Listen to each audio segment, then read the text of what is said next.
This is the Whole Care Network.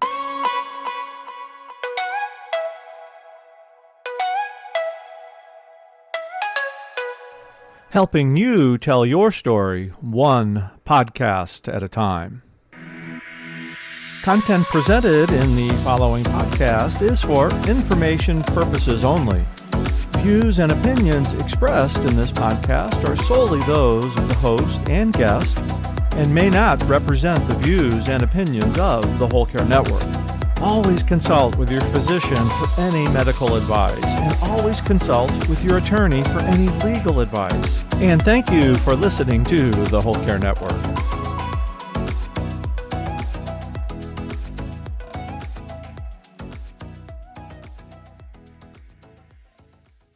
I think that, and this is my opinion only, I think that there may be some dysfunction in those old paradigms of matriarchy. Caring for aging parents or other loved ones while working, raising children, and trying to live your own life? Wondering how to find the time for your personal health and happiness? Well, you're in the right place. Welcome to the Happy Healthy Caregiver podcast, the show where real family caregivers share how to be happy and healthy while caring for others. Now, here's your host, family caregiver and certified caregiving consultant, Elizabeth Miller. Hello, everyone. Thanks for tuning in to the Happy Healthy Caregiver podcast, which is part of the Whole Care Network. If this is your first time listening, welcome. This is a show produced bi-weekly to help family caregivers integrate self-care and caregiving into their lives. Each episode has an accompanying show notes page, so if you'd like more details about the topics, the products, and the resources we speak about, or you just want to see more photos of our guests, you will find the show notes by going on the website, happyhealthycaregiver.com, and click the podcast menu and the image or episode number for today's show. The link is also going to be shared in your podcast platform episode's description. Do you have a favorite social media platform? I do. Mine's Instagram. I love the photos and the videos, and I can find it that it's easy to use, and I can mark all my favorite accounts I want to keep up with. Well, Happy Healthy Caregiver consistently posts to Instagram on weekdays, and I enjoy sharing caregiving and self-care tips with the Instagram Reels. If you're on Instagram, I invite you to follow Happy Healthy Caregiver and save us to your favorites. If you like what you see, consider sharing a post to your story. This helps us connect the podcast and other helpful resources to family caregivers who may not yet know about us. For today's segment of what I'm reading, I am reading a book called Americana in paperback by Chimamanda Ngozi Adichie. My neighbor Jeanette loaned me this book, and I'm so glad that she did. It's a fiction book about a Nigerian woman and a blogger named Ifemelu who struggles with love, race, and identity. In her home country of Nigeria, she never really felt race as a child until she came to America. She left Nigeria because she was frustrated with the strikes in their education system. She came to America full of optimism and confidence, and the first obstacle she encountered is finding employment and paying rent. Ifemelu blogs about what it's like to be a non-American Black woman and the loneliness and long for the familiar, and her posts are incorporated into the book. Her love life is also impacted by post-9/11 restrictions and some of the regretful decisions she made while she was in a tough spot.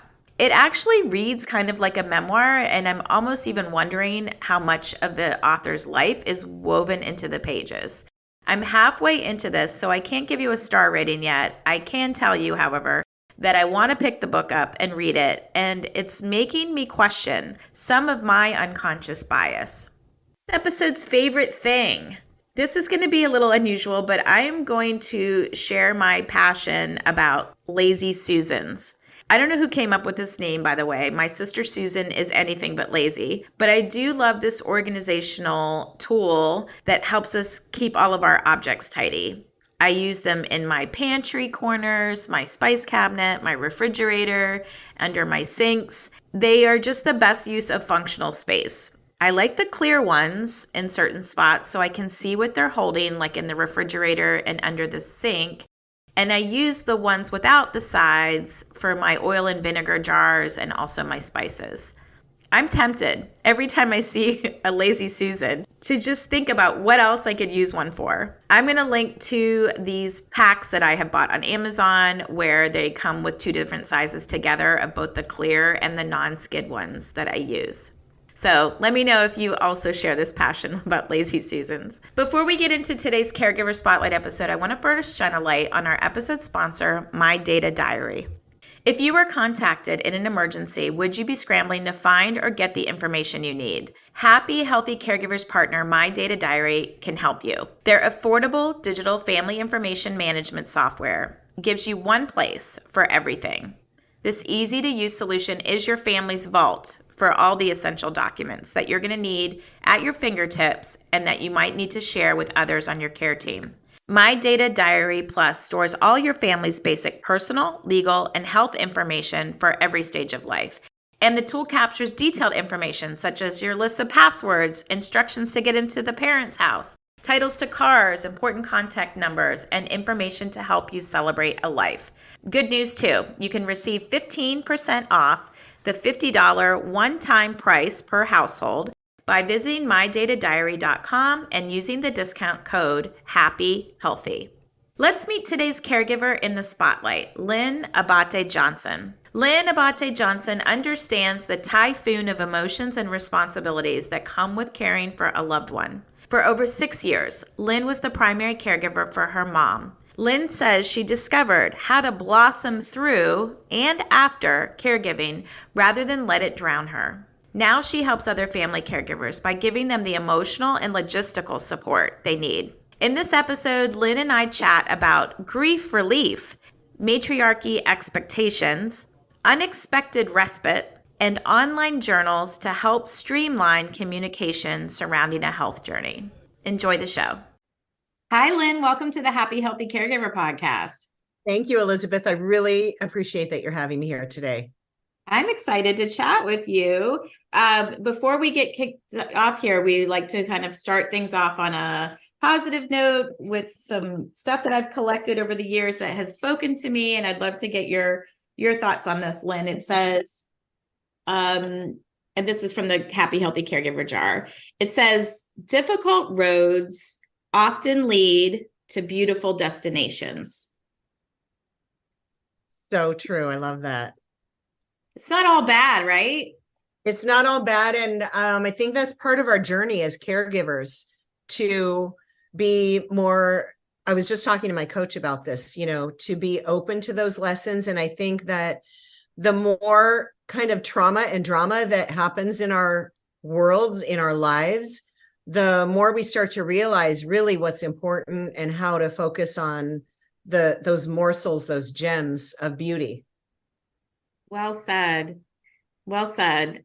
Yes, I do think that the gems shine brighter when you're kind of looking in the muck of things. They really shine light. Well, speaking of shining, I know you had said to me initially that you were a deer in headlights about caregiving for your mom. I wanted you to just share a little bit about your caregiving story and what you meant by that, deer in headlights. Yeah, that it was kind of the first thing that I write about in the book, which is there's no way this could be happening. And you're in shock when you get a diagnosis. In my case, it was a diagnosis. In other people's cases, and this because you're also a caregiver, it can be any sort of thing where you're all of a sudden you're thrust into this role of caregiver. And at the time in 2011, I didn't even know that was a thing.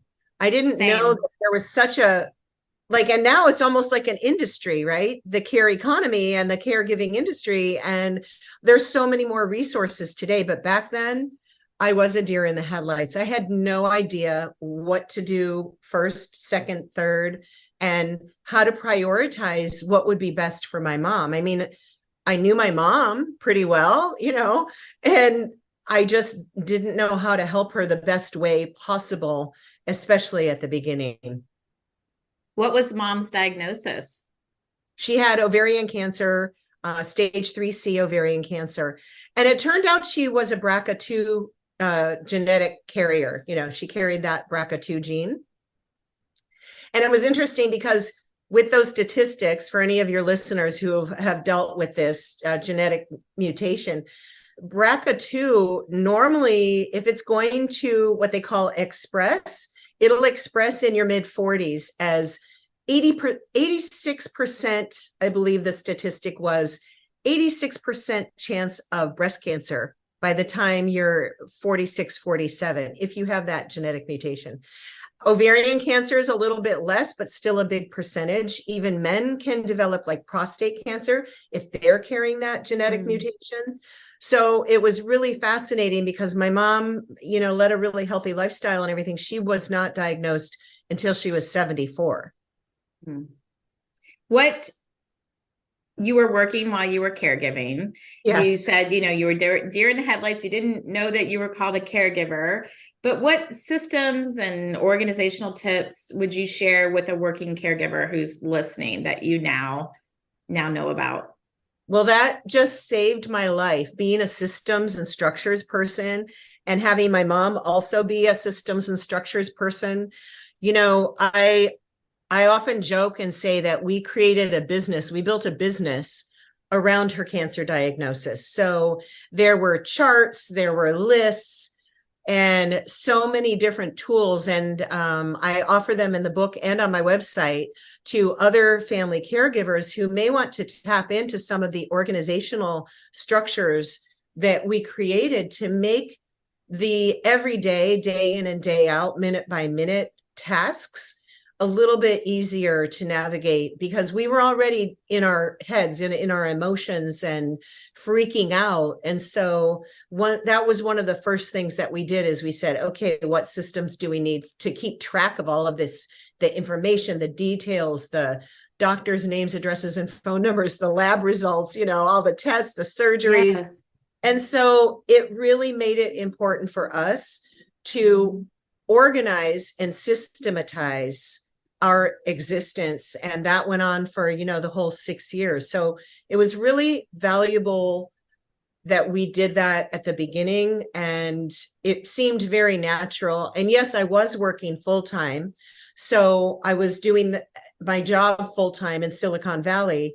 And then I was also helping, take care of my mom at home. And that became like a full-time job itself. Yeah. So consequently, I wasn't sleeping much.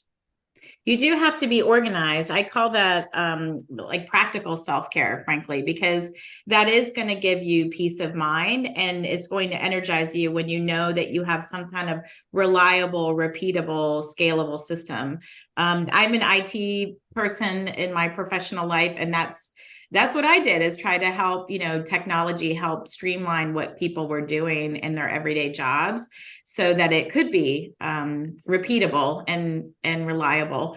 So good. And thank you for sharing all of those tips with people and those tools so that other people can have systems. And some people aren't systems and organized. It's not natural for them.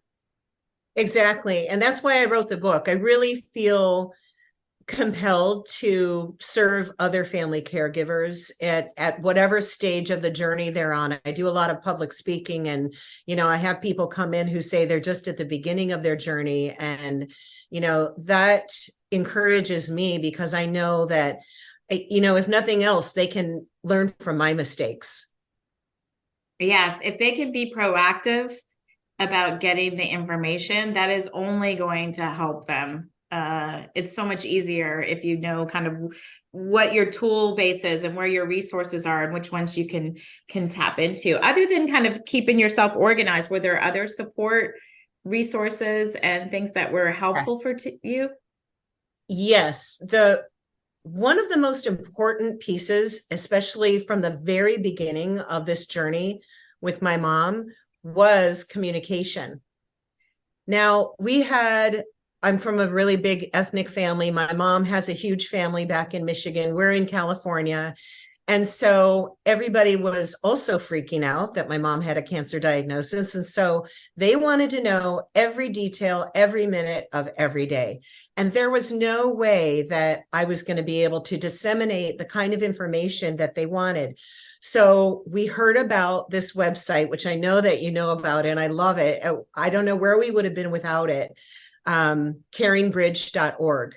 And so that is the system that we put into place so that I did some journaling every single day, and sometimes multiple times a day, if it was a particularly big day of surgeries or tests or whatever, and getting results and all of that stuff. And so I disseminated that information through the caringbridge.org website. And to this day, I'm in awe of that tool. Yeah, we definitely use that as well. And I'll link to that in the show notes. It's free. It's free. You know, sometimes you don't want to put your whole life out there on Facebook and other channels, and people can subscribe to your online journal. They can share pictures, the comments that you're thinking about them. Plus, as a caregiver, it's one less thing for you, not even one, it's multiple less things for you to do to record it once, like while it's fresh in your head, and put that out there and have people read it versus picking up the phone, because we have our own emotional stuff to deal with. And when you're talking to all these individuals and you can't remember what you've said to someone else, and then you're kind of trying to be their therapist and their coach through this whole thing, like it's too much. It's too much. And, I mean, you and I are in similar industries. And so, it's important to standardize, functions that can help people and can also take some of the burden off of you as the caregiver. So when you're trying to, educate or inform people, those standards are super important. And I love that it's social media agnostic. I love that nobody has to be on social media at all to be able to participate in the family system. Yes. In that way, right? Not everybody wants to be on those channels. So it's not everybody wants to. And also, you have to think about the generations, right?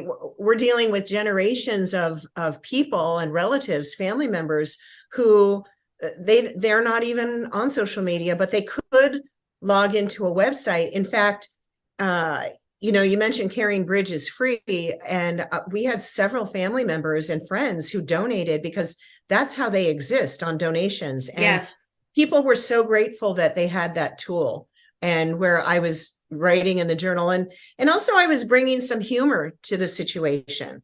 I was able to bring some levity. And I really think that that's a big part of the communication piece, is that finding the humor and finding the levity in very dire circumstances is a key for us as human beings to not only function every day, but also to become more and more connected. It's critical. I mean, to not be isolated and to find that connection in various forms. The Caring Bridge, I thank you for bringing up that they survive on donations. I know that we did a big donation too because it was a great tool for us. I'm sure it gave you great notes in the beginning of caregiving. I don't know that you thought, I'm going to write a book about this, but you then had something that you could source from.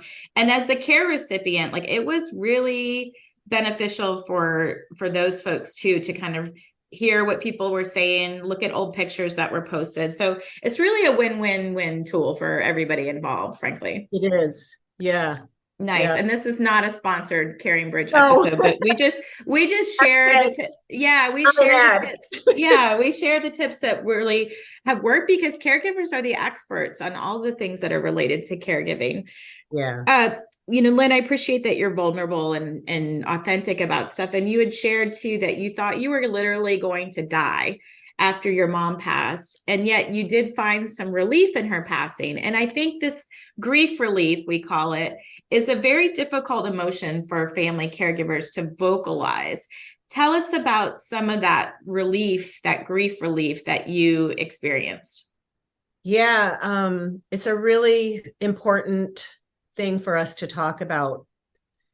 I really love how you call it grief relief. I never even thought of that, Elizabeth. So that's really great. Grief relief for me was relieved for myself that I could kind of check that job, that career off my list, and also relief for my mom that she was not going to have to feel like crap anymore, right? Or feel like all of those roller coaster physical symptoms, emotions that I know my mom felt and didn't always express and never complained about. So the grief relief was, I think, manyfold.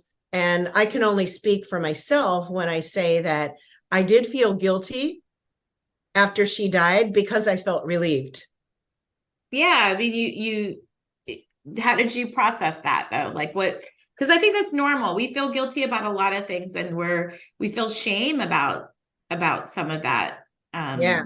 Those emotions that come up, but that's real. We're human. There is so much guilt and there's so much shame.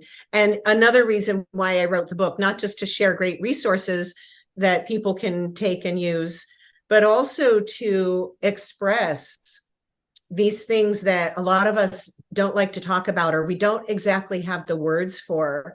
And so I did talk to other people. I went to grief counseling, which was amazing because we had hospice, and talk about another service organization that's just doing amazing things in our world. I'm the oldest of 5 children, and all 5 of us were offered once a month hospice grief counseling for the first year after my mom died. I took advantage of it, and I am so glad that I did, because it did really help me process all of those feelings that kept coming up in me that, what am I going to do without my mom? I'm glad my mom's not suffering anymore, but here I am now. I'm kind of suffering without her.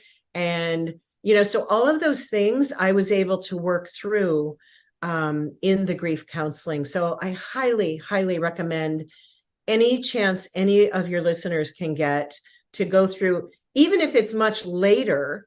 I think that the grief process continues throughout our entire lives. It's like something that we are never finished with. It's never really complete, is it? No. I mean, people give that kind of 1-year mark. And I know that, you've made it through all the holidays and the seasons. And yet it is it is a part of you that you just learn to kind of compartmentalize it and deal with it, and it creeps up and you're like, oh, wow, I'm thinking about that right now. And I mean, stories and stuff will come to me long after my parents have been deceased for years. And then what gifts those are, those kind of fresh memories. And there's this sense of loss and grief with that, but I'm grateful in many ways for that too. And I appreciate you sharing about the grief counseling and hospice. And we'll link to a great recent episode I did with Barbara Carnes, who was she dispels all the myths around hospice, because I think that's an underutilized tool, as well as grief counseling. I know that that was something I could have used through my employee assistance program. So even if you don't have hospice, there might be something there that you can use for yourself and for other family members. But we grieve because we love these people, and, we love them and we love them. So it's always going to kind of be a part. And I think the guilt is another G word that we dread, but that can be some healthy stuff too, in a ways. It's like really understanding where that guilt come from. And usually it is because we love these people, we don't want to disappoint people and so forth, but we do have to offer ourselves some grace, because we are only one person. We cannot do all these things and be everything at the same time. So thank you for normalizing and sharing about that. After your mom passed too, you talk about, you've got your family, and I'm from a big family as well. And now I'm a sibling support caregiver for my brother with my sibs. But you reflected about the matriarchy in your family. Expand on what you had learned about the matriarchy roles after caregiving, because I wanted to say that too, is yes, caregiving ends, but there is this whole piece of the caregiving stages after caregiving ends that is an important stage. So talk about the matriarchy and the end after caregiving ended. Yes, thank you. I was fascinated with this because it was something that I didn't give too much thought to until after my mother died. And I thought, okay, well, culturally, my culture and the paradigms I grew up with say that I'm the new matriarch. I'm the oldest of my mom's 5 children. I'm a female. And all of those things in my head that said, what is a matriarch, came to the surface. And they were things like, leadership, being involved, and almost to a fault. You can be involved, and then there's controlling. You can be concerned and wanting to be of service, and then there's the antithesis, which is trying to be the savior for someone. And so these are all things that I work on to this day, and fortunately have a really amazing coach. And so, we work on those things that I used to think were true, and they're not true for me anymore. So a couple of other examples are, I already mentioned kind of being involved in the day-to-day life of my siblings and their children. And I didn't have children of my own, so I have all of these nieces and nephews. And so that whole matriarchy piece for me ended up me being kind of a miserable failure at becoming the matriarch. It's not, by the standards of yesterday and kind of how I grew up, that's not really what I want to embrace anymore. I think that, and this is my opinion only, I think that there may be some dysfunction in those old paradigms of matriarchy. And so that, writing about it in this book actually spurred another book out of me, which is going to be a collaborative book, where I'm interviewing people from all different walks of life and cultures to discover what their experiences used to be about matriarchy, and today, what are they? Because I think there's also a big mashup of male, female, all of the different identities that we hold as human beings. And so what I'm really fascinated by is, and I'm going to interview men as well, I'm really fascinated by that intersection of the old archetype of matriarch and what I'm developing as a new archetype of matriarch. So I think these conversations are going to be really fascinating. For sure, these conversations are going to be a little bit uncomfortable, perhaps, maybe a little controversial. I've already triggered some of my good friends by asking them, men and women, asking them about what their experience of matriarchy is, and people are just going off. Interesting. So, yeah. As you're talking, it's not, to be honest, it's not something I've thought a lot about. However, I'm not the oldest daughter. I'm the middle child. We're set up kind of like the Brady Bunch in my family. So 3 boys, 3 girls. The oldest in my family is my brother, and he is not a person that we all kind of gravitate for leadership and things. He's not been very helpful during the caregiving years. And he did have some roles that he played. My sister, however, is the next in line. And I'm sure that what you're talking about resonates a lot with her, because, and she may be even someone you want to talk to, because she was the last caregiver for my mom, and, had some of the hardest years when mom was bedridden for 2 years and had to deal with kind of all that. But being the oldest female in our family, she's 11 years older than me. So she was kind of my cool mom. I used to call her that. You're my cool mom growing up, because I wouldn't go to ask my mom about these things, but I'm going to come to Susie and talk to her about that. And Annie, my little sister, would as well. And so she really had a big hand in shaping who we are. Then we kind of caught up to each other, and we had our kids about the same age. She had them older. I had mine maybe on a little bit of the younger side. So we had this cool experience of being moms together. But after my parents had passed, she decided I think there was this pressure a little bit of, she had lived in my parents' home up in Michigan.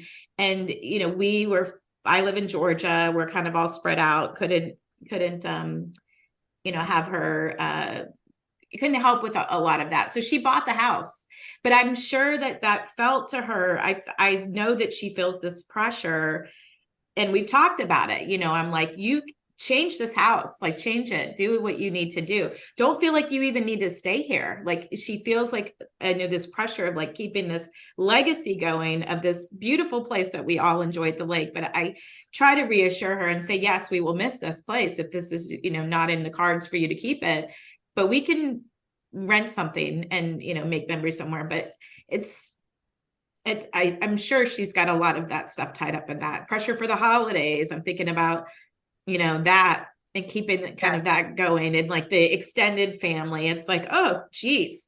So it's a lot, the nurturing and the keeping that going. Yeah. And it's also the mechanics of the family, right? Like you're alluding to, it's the mechanics, like, where do we go for holidays? Where do we gather for weddings, funerals? It's a lot of times, and in our case, for my mom, she retired from Michigan and moved to California. And then she ended up living within, 15 minutes of 4 of the 5 of us. And she lived right around the corner from where all of the kids, my 6 nieces and nephews, went to school.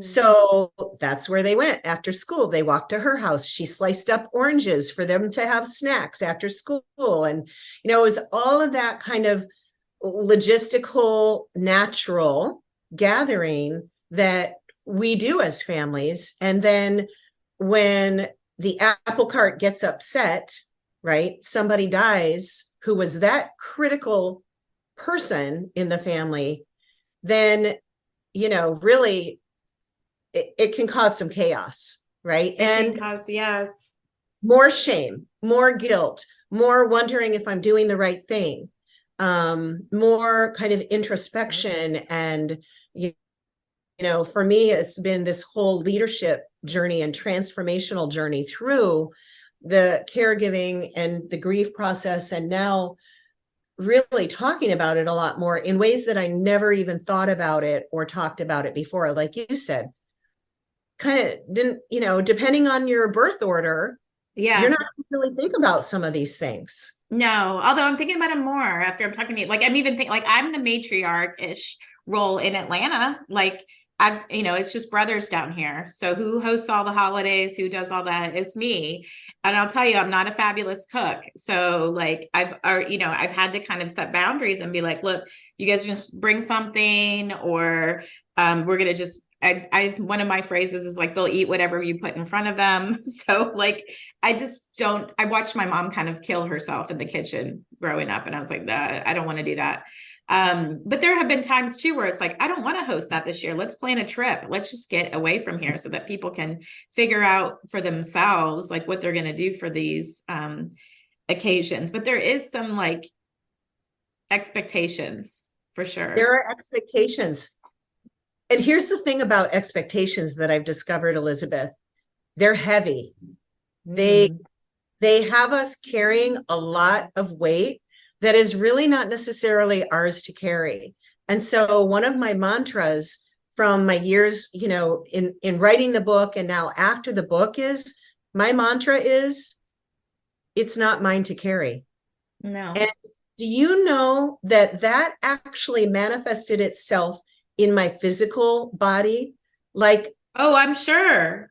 I'm like, I was carrying all this weight, and 5 years ago, I was literally carrying 60 pounds of extra weight compared to where I am now. So, working through some of these things metaphysically also affects us physically in all the ways. Like, you hunched up your shoulders, all of that. I had serious acne. I was, definitely had lots of health things going on. I think the point is like, listen, my sister is also like much more of a nurturing person. Like she loves to cook and take care of people and all that. I'm a better cheerleader for family caregivers than I am a hands-on caregiver. Like I will admit that all day long. And we need different roles in all of it. But there are some people, who like some of and we're not saying they're bad to do these things. I'm just saying like, let's challenge the expectation a little bit. And I think that's what you're saying, Lynn, too, is like really look at it and say, like, is this a role or responsibility or expectation that I want to take on? Or can we adjust it so it meets my needs a little bit better? Or can we delegate it and maybe I take something that is more of an interest to me? Like, let's have those conversations. Exactly right. I write about that in the book too, about how my little sister, Nicole, is so touchy-feely. She was always the one holding my mom's hand and hugging my mom, and she even gave my mom massages a few times a week. I would never be doing that. Like, you wouldn't catch me massaging anyone, touching anyone like that intimately. And I was more of, I guess what I would define it, I just thought of this recently too, is I was more of my mom's business partner. Like, I was more the pragmatic, like her, like she was my first mentor as an entrepreneur. She was the first businesswoman I ever knew. And so she taught me these skills, and then I carried them into my later life, and I still carry them into my life today as an entrepreneur.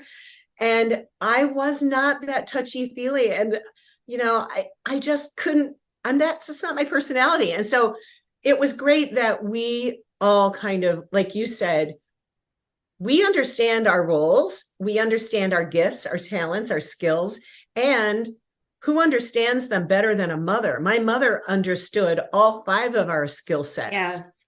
And so we kind of let her say, okay, you're doing this, you're doing this, you're doing this. And that's what we did. And that's how also we organized our systems and structures. Yeah.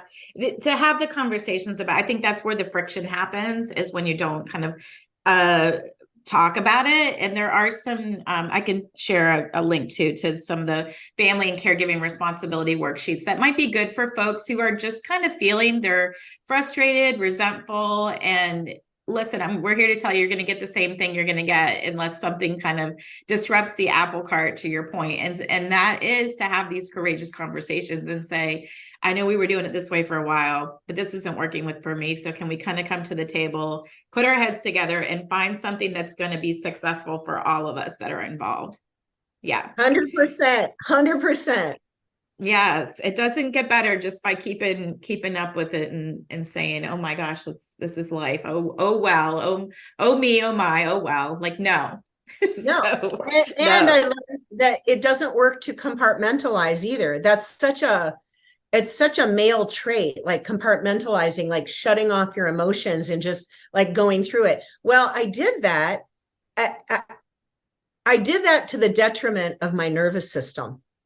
Right? I compartmentalized to the detriment of my own physical health and my own mental health. And so that doesn't work either. And so I love what you're saying about, having these hard conversations and bringing up when things change, acknowledge it and let's talk about it. And not everybody's here for that, but not everybody's here. And people aren't going to change. Like, one of my favorite words is consistent. Like, people are consistent. Like, my older brother, I love him. He is my brother.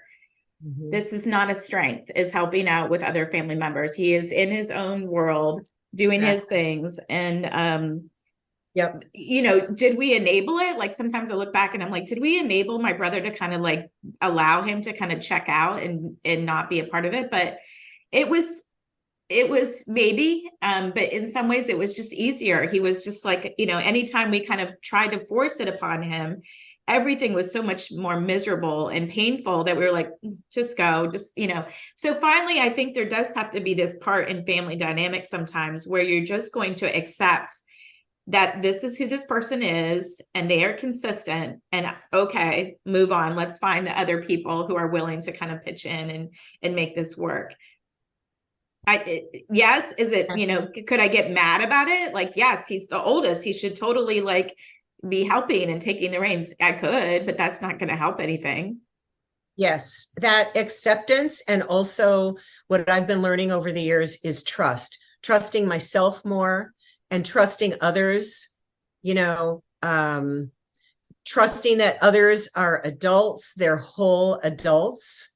One of my favorite sayings that I got from a workshop that I did many, many years ago was treating people as if they're whole, perfect, and complete. Like, nothing to fix, nothing to do, nothing to teach them, and accept them where they are, meet them where they are, and trust your own instincts and your own sensibilities. And I think that has really helped me over the years to heal from some of those shoulds, right? Yes. And get rid of those, like dispel that word from my vocabulary, because I'm me, I'm on my own leadership journey. Nobody else is on this journey. Nobody else. And so there's nothing to compare it to. And that's another thing that I've learned is stop with the comparisons, because there's always going to be someone that's doing better than you or worse than you. Like, it's pointless. And it's actually dangerous for us to compare ourselves to anyone else, because we are on our own journeys. We need to stay centered right here. That's right. That's right. You know, and when we talk about the family stuff, it's like if I'm being honest again, like I was, in some ways I was jealous of my older brother, because I was like, wow, that must be nice to just kind of turn your humanity off and walk away. Gosh, I wish I could do that, but it's not part of my DNA. And so then it was like, okay, but what could I do to kind of claw my time for myself back, so that I could get to that place I wanted to be, where I didn't feel those negative emotions so much as anger and resentment. And so you're kind of constantly like tweaking things to kind of get to that sustainable place where it's like, okay, this is still a lot, and I wouldn't want this if it was totally an ask of mine.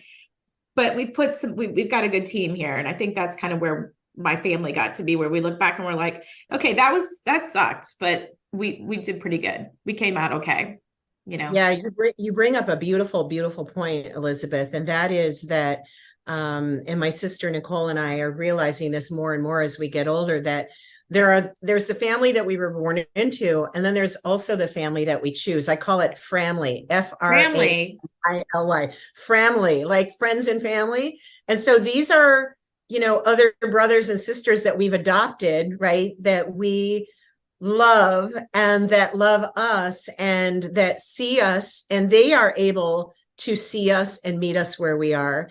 And one of the most beautiful things that happened during that 6 years of the cancer roller coaster with my mom is that those people surfaced for us. Those family members surfaced. And so they gave us a bit of respite. And I didn't even know respite was a thing until pretty recently. I saw a bunch of articles about it, and I love that. And we did it instinctively. So once we figured out kind of the lay of the land for how to care for my mom, and we had all these systems and structures in place, then we were able to plug in some of the friends who were not related to my mom. And some of them didn't even know her that well, but they sure got to know her over those years. And today, one of the biggest gifts for me is getting together with those friends who helped us with my mom. And I could cry every time I see them and I think about them. I'm just so grateful that we cultivated those friendships that became like family members. So there's a lot to be said for that. Yes, the two things needed to happen though, Lynn. One is that they had to kind of present themselves, but then you all had to be able to kind of bring them into a very vulnerable situation for everybody. And so two things need to be true in that situation in order for your care team to kind of expand. And that's the importance of kind of working with coaches and things like that to make that happen. Well, you've alluded to your book, and it's called Out of Love, A Daughter's Journey with Her Mom to the End. Yeah, let's see it. There we go. But tell us about it. I know you talked about the tsunami of emotions, the stigma of grief, but what are you hoping that people get out of your book? My book is really a conversation starter, first and foremost. It used to be, I'm going to help other family caregivers. No, this is pure and simple, a conversation starter, because just like you and I have had this pretty, authentic, and I hate to use that word because it's such a buzzword now, but we've gone a little below the surface here. Yeah, we're in the trenches. Yes. And we're looking back and we're like, yeah.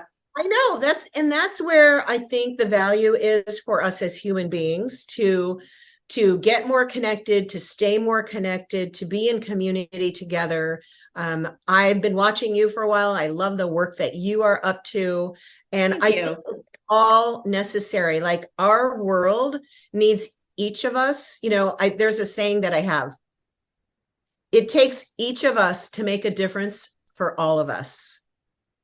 And I think that if we're willing to have these conversations, and through my book, the conversation starters, and to get into those things that a lot of other family caregivers are maybe a little bit shy or nervous to talk about, we can help bring people's voices out. And I think the more voices that exist in our world, the more our world can heal. Ultimately, that's kind of my bigger vision, is that our world could use that medicine of connection, community, and free of judgment connection, yeah, I think. Yeah. That vulnerability that we can all bring to these experiences, because we're all going to go through it. Statistically, the statistics way better than I do. Statistically, we're all going to be thrust into roles that we never prepared for or trained for. Yeah, it's only growing as we live longer, and medications and all of that. Thank you. Also, if people want to check out your book, Lynn, I'm going to link in the show notes to the book. And I'm also going to link to the free chapter that you offer from the book so that people can take advantage of that. So speaking of books, that we're going to switch to the self-care portion of the show, because I wrote a book about that as well. Mine is a prompted journal just for you, this daily self-care journal. And we have a lightning round that we're gonna go through here together, Lynn. So let's see. First prompt I have for you is a fun one. Let's say, what would you choose for your karaoke song? I Will Survive by Gloria Gaynor. Yeah, you will, and you did, for sure. Today you are grateful for other family caregivers who understand me. Describe the ingredients in your favorite salad. Oh my gosh. Romaine lettuce, red cabbage, red bell pepper, avocado, and lots of lemony salad dressing that I make of my own with lemon and extra virgin olive oil. I love that. I'm big into lemons lately too. Okay, share a goal that you're currently working on and why it's important to you. Yeah, so I'm currently working on the new book, Redefining Matriarchy, and I'm really excited about it because it's more than my voice now. It's going to be multiple voices, and it'll probably be out sometime next year. Because I just wrote a chapter for another collaborative book, which is coming out in February. So lots of fun stuff happening, and things that really tie into my purpose, and make it more meaningful and valuable. I think it's going to be great. I've not seen anything like it, so you'll have to let me know when it's out because I'd love to check it out. Last question. Who is one person you could thank for being there when you needed it the most? My sister, Nicole, hands down. She's my ride or die. She's my baby sister. And yeah, I could cry just thinking about how much she has meant to me in my life. And yeah, it's been really an amazing journey with her. Sisters are, we have a hashtag sister power. I don't know if you've got a certain, but that was and we had this whole move that we do when I'm with my two sisters. We put our fists together and sister power. And it's just you feel like you have your cape on, but sisters are special people. And if you don't have a sister, find someone who's like a sister. Yes. Because someone else is searching for a sister too. That's exactly right. Nicole and I both have other sisters besides ourselves that are not even blood related. So super important what you just said. Find one. Yes. I have my little groups. I'm lucky. I would say I have 3. I have my neighborhood book club that we've been meeting for over a decade, and we know all the ins and outs of each other's life. And then I have my caregiving friends that we meet to do respite retreats and so forth. So I'm lucky, but that is something that's been intentional. So if you're feeling like you're lonely and you're isolated, that's And one of the ways you might want to do that is a caregiver retreat. And so I'll link to there are some retreats coming up at the end of the year with Brutally Beautiful. So I'll link to that in those are powerful. Like you leave as strangers and you come out with a lifeline of people.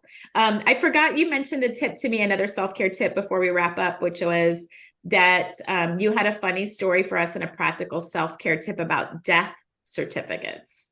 Oh my gosh. Well, the big, my mom wanted to, she was the boss. And so she said, when I was going to meet at the funeral home, she wanted to be cremated and she was still alive, but I was going down to the funeral home and having meetings. And I'm like, okay, Mom, we need this, and this. And she goes, make sure you get 20 death certificates. And I'm like, really? Because I was only going to order 10, they cost money. And she's like, no, order 20. You're going to need them. You're going to need to send originals to everybody and just get more than you think you need. And I said, okay, Mom. Well, we only ended up probably not even using 10, but she was the boss. So she wanted you to have peace of mind. Oh, yeah. Very sweet. I love that. Well, how do people, is there anything else that you wanted to mention, and how do people continue to stay in touch with you? Lynn, we'll connect in the show notes too with your links, but what's the best way to do that? I have so much gratitude for you. So thank you. For coming on. I'm very excited about what's ahead because of the community that you're building and that I'm a part of. That we're building. Yes. I really, really think that it's valuable stuff. And so I would just encourage people, you can visit my website, Lynn Abaté-Johnson book.com. There you'll find all of the resources. I've started up a very small, but literally mighty caregiving community there, which is, again, social media agnostic. And I'd love to develop that further. So there's lots going on. And in fact, you mentioned Brutally Beautiful blog. Yeah. I found her through you.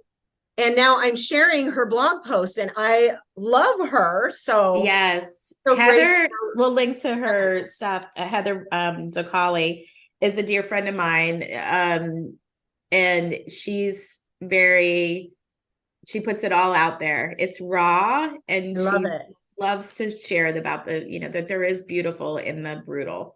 She gets it. She gets the paradox, and the paradox is what I'm learning and really embracing myself more and more. So thank you again for having me, Elizabeth. Thank you. It's been a joy chatting with you today. Take care. You too. Thanks for joining us today on the Happy Healthy Caregiver podcast on the Whole Care Network. As always, show notes that accompany today's episode can be found on my website, happyhealthycaregiver.com. Just look under the podcast menu for today's episode image, and that will take you to the page with the links and information we spoke about today. You'll also find other resources on the website, along with links to purchase the Just For You Daily Self-Care Journal. When you purchase from my website, you'll get a signed copy, and for a limited time, free shipping. If you've enjoyed what you heard today, consider subscribing to the show on your podcast platform. It really helps other family caregivers find the podcast, and you'll automatically receive our bi-weekly shows in your podcast listening queue. Maybe while you're subscribing, consider leaving a 5-star rating and review, or just simply talk it up on your social channels. Let's stay connected. I'm on Instagram and Facebook as Happy Healthy Caregiver. And until we meet again, please take care of you.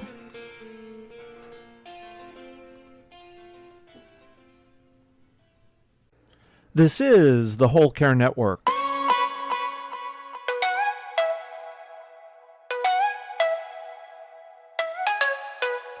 Helping you tell your story one podcast at a time.